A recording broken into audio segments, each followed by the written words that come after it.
Sur Internet, certaines images font comme des boules de poussière.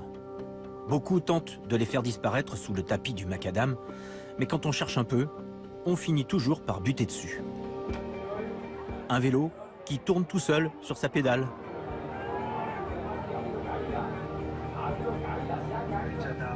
Ou encore cette roue qui s'emballe après la chute. Un deuxième discret changement de vélo capté par le téléphone d'un spectateur avant une victoire dans le Tour des Flandres. Enfin, cette tranche de vie du dernier Tour d'Espagne.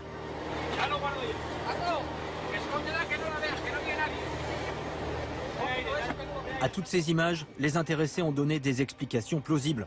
Pourtant, elles continuent d'alimenter la rumeur devenue une légende, celle de moteurs électriques cachés dans les vélos des champions.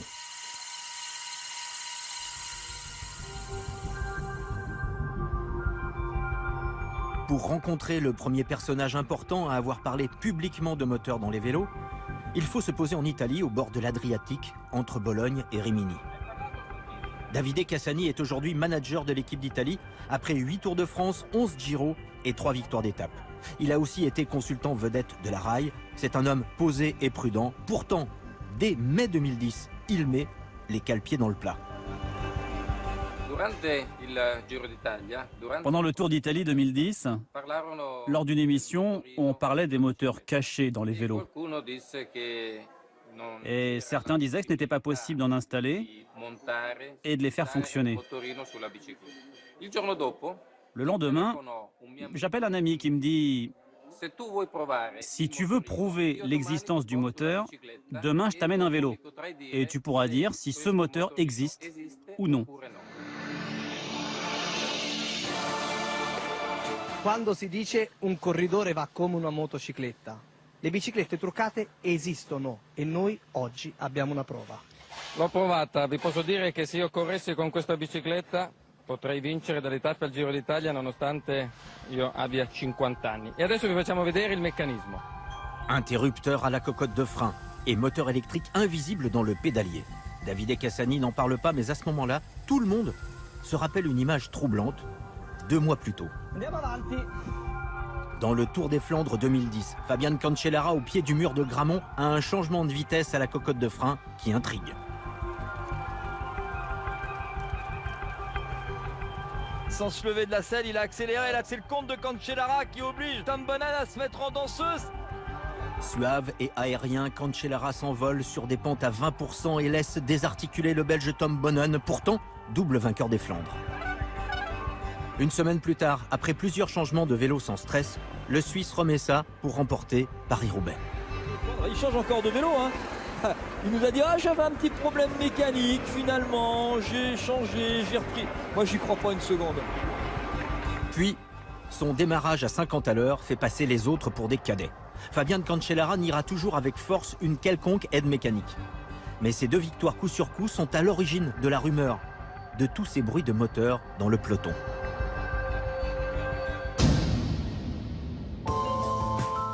Depuis le vélo de Davide Cassani, la technologie a changé de braquet. Il faut pousser la porte d'une boutique de cycle à Empoli, en Toscane, chez l'orfèvre du moteur caché, mais légal. Alors voilà le moteur. Ici, dans le tube de sel, la partie électrique, et en dessous, voilà le moteur. Et voilà la plus belle. Alessandro produit chaque semaine pour cyclotouristes aisés 2 exemplaires de cette machine tout carbone à 10 000 € et surtout 150 watts de puissance fantôme. Aucun fil ne dépasse, moteur batterie planqué, même le contacteur a disparu. Sous la guidoline.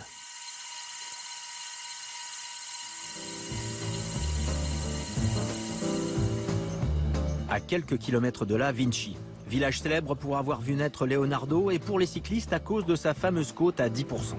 Notre testeur, Adriano, 68 ans, avale la bosse sans broncher. Les 150 watts du moteur font leur office. Bon, mais là, le moteur est toujours une légende. Comment prouver ce dopage mécanique? Impossible à l'œil nu, sauf si, comme on dit, nous revoyons l'image sous un autre angle. Ah ben là oui, évidemment.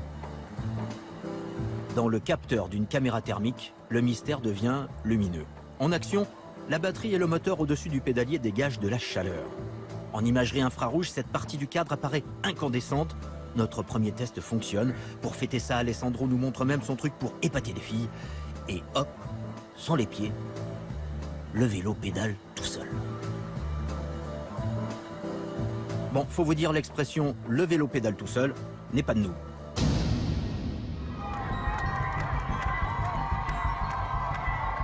Attaque de Froome, attaque de Froome. Souvenez-vous, été 2015. Et là, on a tout simplement l'impression que Christopher Froome, son vélo, pédale tout seul, qu'il avance. C'est fantastique, c'est beau à voir évidemment, mais nous nous trouvons dans une pente à plus de 12%, donc bien sûr que ça interpelle. Tour de France, 10e étape, la Pierre-Saint-Martin, sur la Moto 1, notre consultant Cédric Vasseur n'en croit pas ses yeux.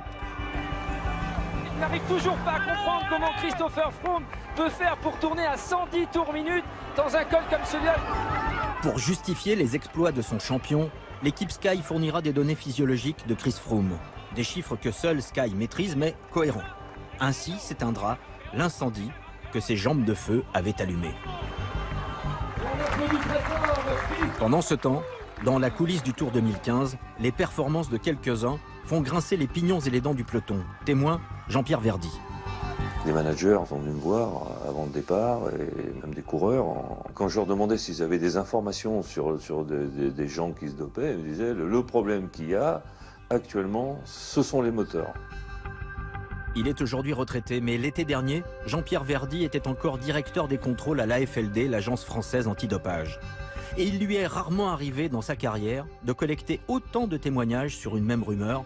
Il en parle publiquement pour la première fois. Ils en avaient marre, ils étaient écœurés, ils avaient des suspicions sur certains coureurs et certaines équipes, ou certains coureurs de certaines équipes. Des top coureurs, des top équipes ou des équipes lambda, moyennes? Non, des coureurs de haut niveau, quoi. De très haut niveau? De très haut niveau. Mais on ne peut pas donner de nom. Bien sûr que non. Toujours, on est dans le même système. Et tant qu'on n'a pas de preuves, on ne peut pas accuser. Alors, caméra thermique en bandoulière, partons pour un test grandeur nature. Toujours en Toscane, autour de Sienne, sur la Strade Bianche. Une course internationale prisée par des vedettes comme Peter Sagan ou Fabian Cancellara pour préparer la saison. Particularité ? Le parcours emprunte des chemins blancs parsemés de terribles côtes, celles où s'entraînaient Fausto Coppi et Gino Bartali. Notre but n'est pas de désigner des tricheurs, mais de prouver qu'avec une simple caméra thermique à moins de 100 € par jour, on peut détecter des sources de chaleur anormales et au besoin déclencher des contrôles, une technologie écartée par l'UCI. Nous nous postons dans des pentes à plus de 10%, mais depuis le cas de la jeune Belge, on dit que la peur aurait fait ranger les moteurs. C'est ce que confirment les premières images. Pas de rougeur suspecte dans les cadres ou les pédaliers. Jusqu'à un couple de coureurs. Et un détail qui va attirer notre attention. Ici, le moyeu arrière, les bases de fourche sont plus chauds que le reste. Nous montrons l'image à un expert, ingénieur en imagerie thermique. Effectivement, je m'aperçois qu'ici, on est plus chaud que sur ce vélo. Au même endroit. Au même endroit. À la même température atmosphérique. À la même vitesse. Et à la même vitesse. Là, on le voit bien, hein. On a toujours ici, là, ici, donc c'est chaud. Et moi, ce qui m'intéresse, c'est de regarder là, puisque tout à l'heure, je pensais qu'on avait de la réflexion, mais on garde toujours ce point chaud à cet endroit. Donc là, je pense qu'une levée de doute physique... Une inspection de matériel? Ouais, je pense que ça pourrait être pas mal. Si on démontait, on ne trouverait peut-être rien ou peut-être ce système. Un petit moteur serti dans le moyeu de la roue arrière et alimenté par des batteries lithium-ion. Une des installations dont on suspecte l'utilisation. Poursuivons. Le Grand Fondo de Cecina, à 100 km au sud-ouest de Florence. Un type de course qui mélange 2000 amateurs et une centaine de semi-pros. Dans un groupe de coureurs qui poursuit la tête de course, un pédalier attire notre attention. Le centre du pédalier orange apparaît plus chaud que le reste et surtout plus chaud que les pédaliers des autres coureurs qui, eux, restent bleus ou mauves. Ici, c'est quand même assez localisé, c'est même très localisé. Ici, je vois ma variation de température. Ici, je suis un petit peu plus dans des couleurs basses. Et ici, chaude. C'est quand même assez localisé. Donc, moi, je peux estimer qu'effectivement, on a un point chaud. Alors, nous montrons le résultat de notre collecte au patron du cyclisme mondial. Juste avec une simple caméra thermique.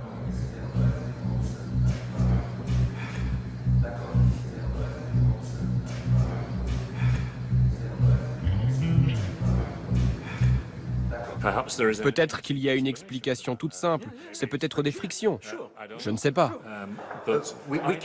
On peut pas dire « il y a un moteur dans ce vélo ». Mais on peut avoir une suspicion et contrôler après la course. Absolument. Il a fini 4e. Mais à la fin, il n'y avait plus de lumière dans le pédalier. Intéressant. Depuis son élection, les moteurs ne cessent de bourdonner aux oreilles du président de l'Union cycliste internationale. Pourtant, c'est Brian Cookson qui a rendu ce système officiellement illégal en 2014, juste après son arrivée. Car incroyable, mais jusque-là, malgré le contexte, personne n'avait jugé utile de préciser cela dans le règlement. La propulsion de la bicyclette est assurée uniquement par les jambes, sans assistance électrique ou autre. Bon, mais depuis 2014, l'UCI se donnait-elle vraiment les moyens de trouver d'éventuels tricheurs? Certains en doutent.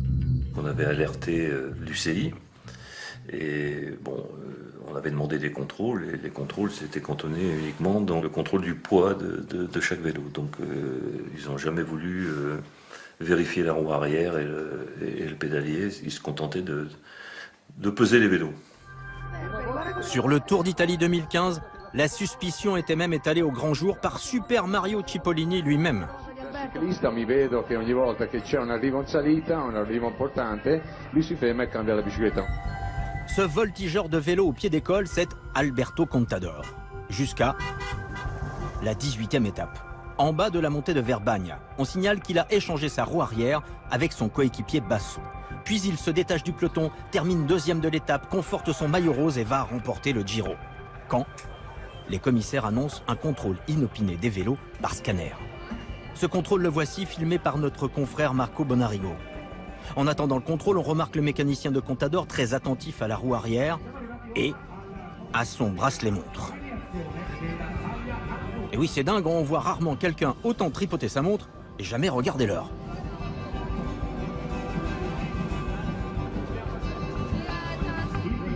Bon, peu importe. L'UCI n'est pas sur le même fuseau horaire. Sous la tente, en caméra cachée, surprise, une table de camping mais pas de scanner. On fait démonter le pédalier mais pas la roue arrière. Contrôle infructueux, le maillot rose est blanchi de toute suspicion. Bonjour à tous, il est 13h. Bienvenue. Une première, un petit moteur dissimulé dans un cyclocross lors d'une compétition internationale. Mais la situation devenait intenable pour l'UCI. En janvier dernier, elle lance un système de détection inauguré malgré elle par la Belge Femke van Dendrich. Et ne dites pas à Brian Cookson qu'attraper un petit poisson arrange bien les gros. Est-ce qu'on pensait qu'on allait trouver une jeune fille de moins de 23 ans en train de tricher de cette façon? Non, évidemment. Est-ce qu'on a couvert cela? Non, évidemment. Est-ce qu'on a lancé ces contrôles dans l'espoir de n'attraper personne dans le peloton? Évidemment non. On ne couvrira rien ni personne. On ne fera rien de caché. S'il y a des tricheurs, on les attrapera et on engagera des actions contre eux.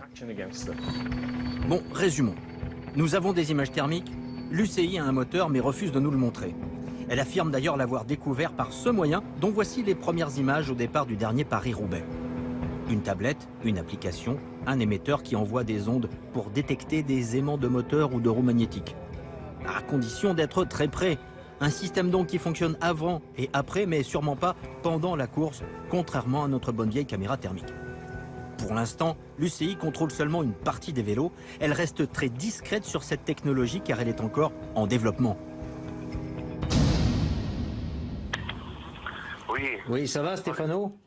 Bon, on commençait sérieusement à désespérer de le voir, ce fameux moteur. Quand, après plusieurs semaines, un intermédiaire nous a arrangé un rendez-vous. À Budapest, un dimanche matin. On entre par l'arrière d'une boutique de cycles. Alors Stefano, ça va? Il nous attend, avec des réponses et des indices à nos questions. Mais d'abord, la preuve que c'est le bon interlocuteur. Le mini-moteur, le voilà. Ah, c'est ce que l'on chasse? Oui, c'est tout petit comme ça. Et voici celui dont tout le peloton parle depuis des années comme l'homme des moteurs cachés, Stefano Vargas. Ancien coureur, mais surtout ingénieur et inventeur de génie, avec les moteurs électriques, il a trouvé une application à ses deux passions, le vélo et la physique.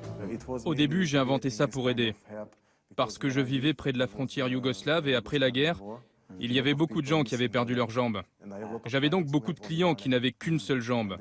Et ils voulaient faire du vélo quand même. Cela représentait une grosse demande. Alors ce n'était pas conçu dans l'idée de tricher. Si quelqu'un invente le couteau, vous pouvez couper le pain avec, ou tuer quelqu'un, ça dépend qui l'utilise. Alors ce n'est pas de ma faute.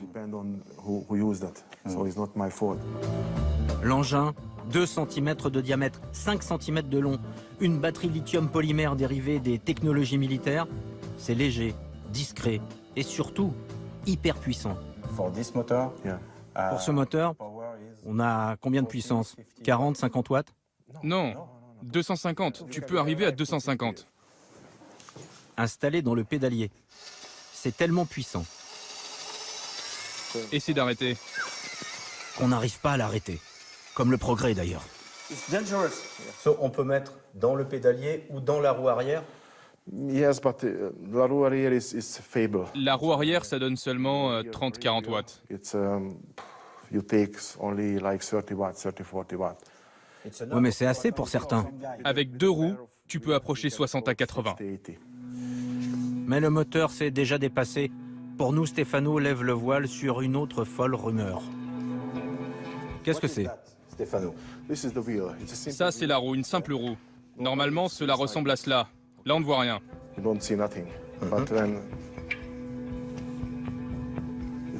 Mais si tu la tournes, ici, on installe tout l'appareillage électromagnétique. Et ça donne de 60 à 200 watts, oui. 60 à 200? La fameuse roue électromagnétique. Batterie dans le tube de sel ou ailleurs. Électroaimant dans la fourche. Des magnettes alimentées par la petite batterie cachée dans la jante. Quand on actionne le système, l'électrode crée un champ magnétique qui attire les aimants et actionne la roue. Invisible, officiellement c'est un prototype, mais il a un prix. De 50 à 200 000 euros, on ne sait jamais si quelqu'un voulait le tester. Ça peut pas être utilisé par des amateurs. Non. Je ne sais pas. 50 ou 200 000 euros, personne ne va faire du vélo avec une roue à 50 à 200 000 euros. Si ça ne servait à rien, je ne l'aurais pas inventé. Bien sûr. Et c'est piloté par le cardio du coureur. Oui, ou par télécommande, ou à distance. Par un téléphone ou une montre? Par une Breitling? Par exemple? Oui. Par une Breitling. La B55, elle est très à la mode dans le peloton. Oui, elle a une antenne et on peut faire absolument ce qu'on veut. Stefano confirme encore une autre rumeur du peloton. Chez certains, les montres ne servent donc pas qu'à donner l'heure. Bon, on n'allait quand même pas se quitter sans prendre une dernière petite tournée de thermique pour la route. Le point orange dans le pédalier ne convainc pas Stefano. C'est seulement les roulements. Parce que quand on force parfois, ça génère des frottements et de la chaleur à chaque tour. En revanche, notre roue arrière l'intéresse plus. Étrange. Oui, étrange. Dans la roue arrière, il peut y en avoir. Enfin, il y a une image fugace, un plan de moins de 2 secondes que nous avons repéré tardivement au milieu de 3 heures de rush. Difficile de voir à vitesse normale, mais au ralenti, alors là... Ça peut être un moteur celui-là. C'est chaud, ça a l'air chaud. Ça ressemble à quelque chose que vous connaissez? Ça vous rappelle quelque chose? Oui, comme vous l'avez vu. Reconnaître un moteur dans une roue, là nous pensons que dans ce domaine, Stefano a largement prouvé qu'on peut lui faire confiance.